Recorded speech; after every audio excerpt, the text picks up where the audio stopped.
Good day. This is Ray. Today is Saturday, November 11th, 2023. For me, another day of learning and growing. I hope that you, your family, friends, and loved ones are doing well, staying safe. And it is a rainy Saturday. It's it's 10 minutes after 5 a.m. So I'm recording this video early because I'm going to my parents. I want to go ahead and get this video edited and posted before I leave, and give myself time.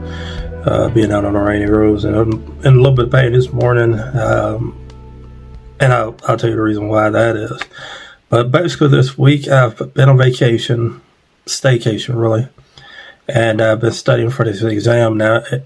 Initially I was going to take the exam on Wednesday, but I wasn't feeling prepared, and I decided to push it back another week. So next Saturday I'll be taking the exam. It's a proctored exam, so I have to drive to the location and take the test. And I just need to give myself a little bit more time. Even if I don't pass it the first time, at least I know I'm giving a very strong effort to pass it this time.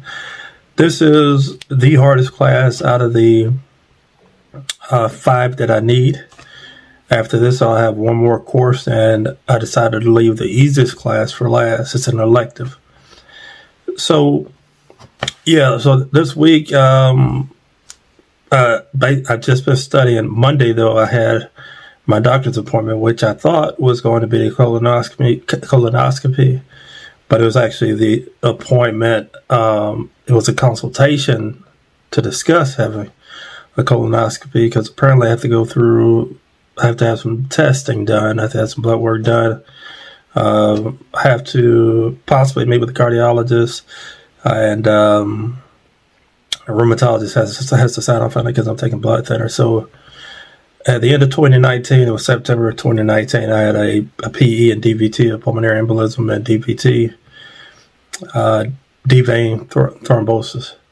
And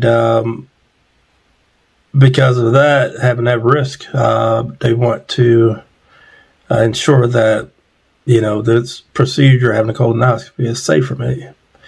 So right now I'm tentatively scheduled to have it done on January the 8th, I believe, maybe the 9th of that week. And, that's okay. Take all the precautions that is necessary. I just know that, I'm taking life seriously, making sure I, go to my regular doctor's appointments. I pretty much have a doctor's an appointment with my rheumatologist every quarter. I have a appointment with my primary care physician every year. I get routine labs done, and that's that. So I went to my parents on Monday because where my colonoscopy will be is closer to them, and you can't drive after you have the procedure, so it just works out that I'm gonna have it by them. Okay, so fast forward to Thursday. Actually, I went and got my estate planning started. So I'm getting a will done. I'm getting an advance directive, a few other documents done to make sure that when the time comes, it'll be easier for my heirs to be to handle the stuff I leave behind. And I was sitting in the parking lot of the law office, and I just decided to do a little bit of reading, and came across a statistic that said that only 35% of people have a will. And I'm not surprised by that. I was actually thinking along those lines that was probably the case, because most people put it off. They don't like thinking about it. They think they're going to live forever. And,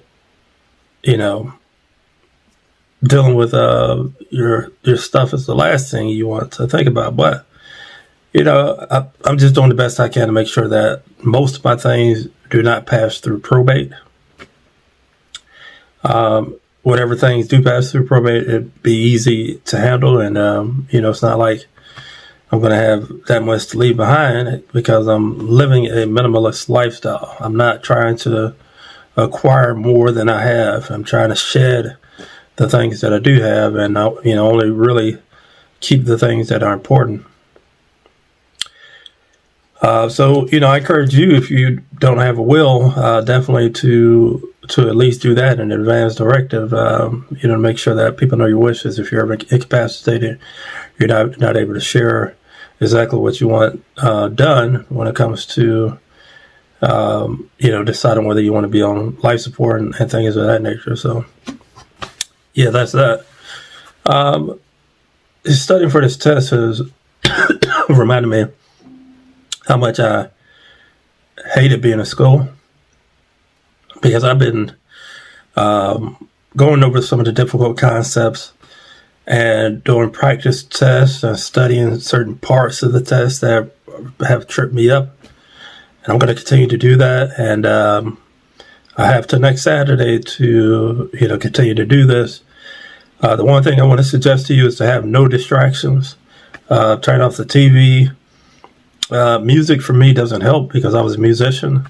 And so I'll hear something and it'll catch my attention and I analyze it. And so I really have to have just complete silence and just to focus on the task at hand and be repetitive when it comes to certain sections of the exam. Things that I feel comfortable with. I don't really repeat much. And yeah, that's that. So, I know I have a weird title to my video today. It's Diamond in the Back. It's one of my favorite songs, sang by Curtis Mayfield. And it's really about just, appreciating the things that you have and not seeing somebody else's stuff and wanting a lifestyle that on the surface seems glamorous, but if you dig a little bit deeper, it could be very isolated. It could be harmful because you're, spending money towards things that in the long run don't matter.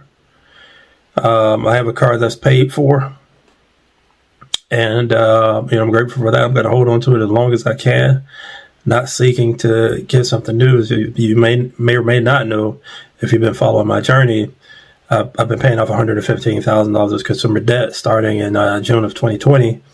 And as of today, I'm below $60,000.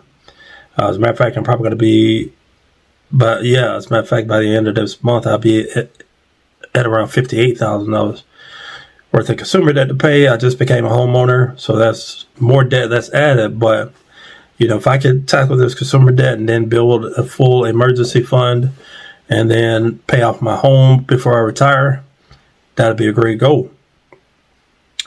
And that is my goal. I don't do vacations. I don't eat out. What may seem like sacrifices to most doesn't seem like a sacrifice at all to me, because I'm, looking at the long term, and the fact that I'm able to budget, the fact that I'm actively budgeting makes my life that much easier. And I'm not looking back. I'm not going back to my old ways. I'm not overspending. I'm not using my credit cards to make impulse purchases, and I'm living within my means. So that's what I want to encourage you to do. Live within your means. Don't try to stress. Don't take out a loan just to say, I'm going to make improvements on my home when you don't really need it. You may not need it right now. You may be in the midst of getting ready to sell your home, and hopefully you have saved enough to be able to pay for those things, because if you sell your home, you're gonna make that money up very quickly. It may be a little bit tricky to sell your home right now with the interest rates being as high as they are, but that's another topic for another day. But anyway, if you made it this far, feel free to like, comment, subscribe, hit the bell for notifications. When I post my videos. You can find me at youtube.com/@LupusLifestyle. Hope you all take care. Thank you for watching.